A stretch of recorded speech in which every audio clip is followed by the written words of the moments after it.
না এসে যেমন আমি পারলাম না, অনেক নির্যাতন নিপীড়নের ভিতরে ছেলেটা বেঁচে আছে। কিছুক্ষণ আগে হয়তো ওর মনের দুঃখটা আপনাদের কাছে বলেছে যে ওর আম্মা মারা গেছে, কিন্তু যে এলাকায় মাটি দেওয়ার দরকার ছিল, মাটি দেওয়ার কথা ছিল, সেখানে মাটি দিতে পারে নাই। যাই হোক, সেই মুহূর্তে আমাকে ফোন করার পরে আমি আমাদের এলাকায় একটি কবরস্থান আছে, সেই কবরস্থানে ওনার মাটি দেওয়া হয়েছিল। তো যাই হোক, আমি আমার বক্তব্য দীর্ঘায়িত করবো না, দুটি কথা শুধু আপনাদের দৃষ্টি আকর্ষণ করে বলবো।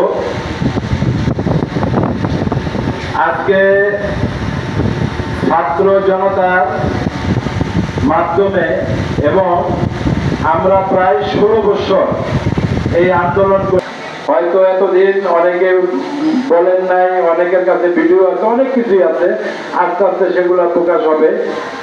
এই আন্দোলন আপনার শাপলা চত্বরেও আপনার হাজার হাজার লোক মারা গেছে, বিএনপির হাজার হাজার নেতা কর্মী আপনার গুম হয়েছে, খুন হয়েছে।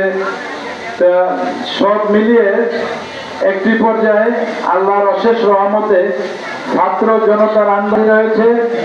এটা হলো আপনার এইভাবে আপনার দলীয় কোনো সরকার নয়, এটা কোনো বিএনপি জাতীয় পার্টির সরকার নয়। সামনে আপনার একটি নিরপেক্ষ নির্বাচন হবে, সেই নির্বাচনের মাধ্যমেই আপনার বিএনপিকে যদি ভোট দেন তাহলে বিএনপি ক্ষমতা আসবে, অন্য কাউকে ভোট দিলে অন্য কেউ আসবে। এখন এখানে যারা আপনারা উপস্থিত আছেন, আমি বিশ্বাস করি, আমি জানি যে আপনারা সবাই বিএনপির সমর্থনের লোক, সবাই বিএনপি করেন। তো বিএনপি যারা করেন তাহলে আমাদের কি করতে হবে এই মুহূর্তে কাজ? এখন কিছু সুযোগ সন্ধানী লোকেরা আপনার সমাজের ভিতরে আপনার বিশৃঙ্খলা সৃষ্টি করছে।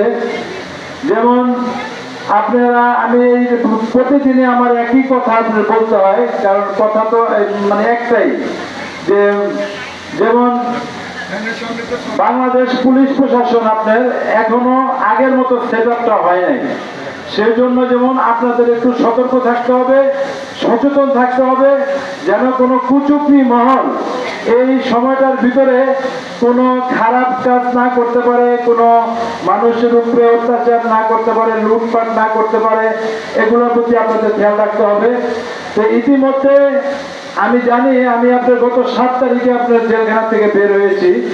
এই এলাকায় আপনার 5 তারিখ, 6 তারিখ, 7 তারিখেও আপনার কিছু কিছু বাড়ি দোকানপাট লুট হয়েছে, সেই রিপোর্টও আমাদের কাছে আছে। তো সেটা আমরা ইনশাল্লাহ সাংগঠনিক ব্যবস্থা নিব এবং প্রশাসন তাদের কাজ করছে।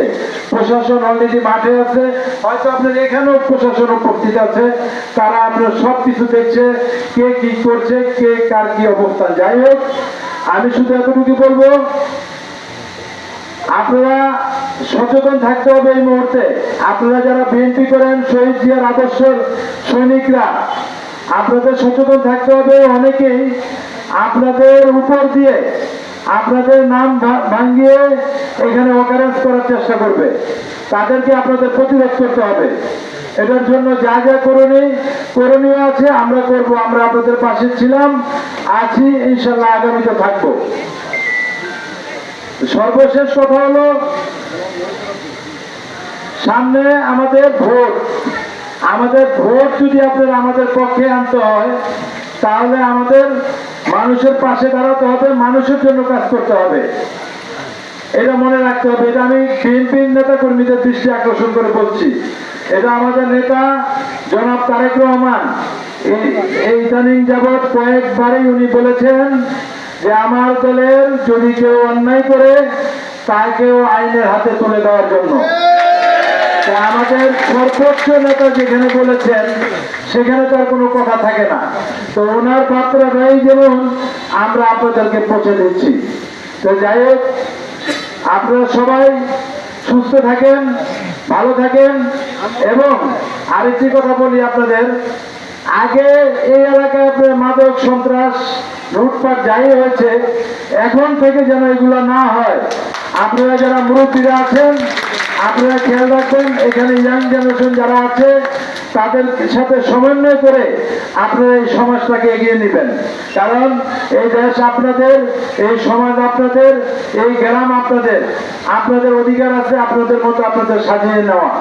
কারণ একটি কুচক্র মহল, তারা আপনার এই দেশ থেকে তাদের প্রধান দুইজন আপনার ভেঙে গেছে আপনার, কিন্তু বাকি সবাই আর ভাগার সময় পায় নাই।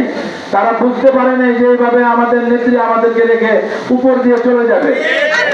এই জন্য সব নেতারাই আপনার দেশে আসবে ইনশাল্লাহ।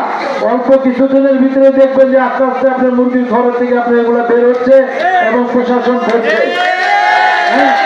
এবং আমাদের এই আসলে যে আপনার সন্ত্রাসী আছিল আপনার, যে শামীম ওসমান আপনার, সেও ইনশাল্লাহ আশা করি আপনার দেশ থেকে পালাতে পারে নাই, সেও অল্প কিছুদিনের ভিতরে সবে ইনশাল্লাহ আশা করি। যাই হোক, সর্বোপরি কথা হলো এই বিগত দিনে যে 17 বছর 16 বছর স্বৈরাচারী হাসিনা সরকার দেশ চালিয়েছে যেভাবে, আমরা সামনে বর্তমানে এবং সামনে আমরা এইভাবে চলতে চাই না, চালাতে চাই না। আমরা ব্যতিক্রম কিছু সৃষ্টি করতে চাই। তো সেটা সৃষ্টি করতে হলে আপনাদের সবার সহযোগিতা লাগবে। আপনারা সবাই আমাদেরকে সহযোগিতা করবেন এবং একটি কথা মনে রাখবেন, ঐক্যবদ্ধের কোনো বিকল্প নেই। সবাই ঐক্যবদ্ধ থাকবেন, দলাদলি হানাহানি এগুলো করবেন না। এবং যারা মুরব্বী, ইয়াং জেনারেশনকে বলবো, মুরব্বীদেরকে সম্মান দিতে হবে, যার যার জায়গাতে সম্মান দিয়ে তাদের সাথে কাজ করতে হবে। কেউ নেতা হয়ে গেছেন এমন কিছু ভেবেন না, কারণ এখনো বিএনপি ক্ষমতায় আসে নাই। একটু ধৈর্য ধরতে হবে, ভালো কাজ করতে হবে। ভালো কাজ করলে আগামী দিনে আপনাদের রেজাল্ট হয়তো ভালো হবে। আর আমাদের নেতা অলরেডি বলে দিচ্ছে আপনার কেউ অপারেন্স করবেন, তাকে মেরে হাত পা ভেঙে প্রশাসনের হস্তক্ষেপ করার জন্য। যাই হোক, আমি আরেকটি কথা বলবো, যেটা হলো আওয়ামী লীগের যারা আপনার সন্ত্রাসী করেছে, যারা মাদকের ব্যবসা করেছে, যারা খুন খারাপি করেছে, এই এলাকায় আপনার আর তাদের কোনো অবস্থান নেই, আর কোনো অবস্থান থাকতে পারে না। এটা আপনারা সবাই মিলেমিশে প্রতিরোধ করবেন।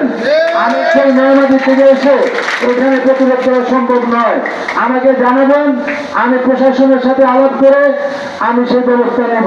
কিন্তু আপনাদের গ্রাম, আপনারা কিভাবে ভালো থাকবেন সেই ব্যবস্থা আপনাদের নিতে হবে। আমাদের সহযোগিতা এবং প্রশাসনের সহযোগিতা সবসময় আপনাদের পাশে থাকবে। আর একটা জিনিস হলো, আপনারা ইতিমধ্যে জানেন যে থানা লেভেলে আপনার অলরেডি সেনাবাহিনী নিয়োগ আছে, জেলা লেভেলেও আছে। সেই নাম্বারগুলো আপনার দেওয়া আছে, কোনো সমস্যা হলে তাদেরকেও আপনারা জানাবেন। যাই হোক, সবাইকে অনেক কষ্ট দিয়েছি, সবাইকে ধন্যবাদ জানিয়ে সবার সুস্বাস্থ্য কামনা করে আমি আমার বক্তব্য এখানে শেষ করছি। খোদা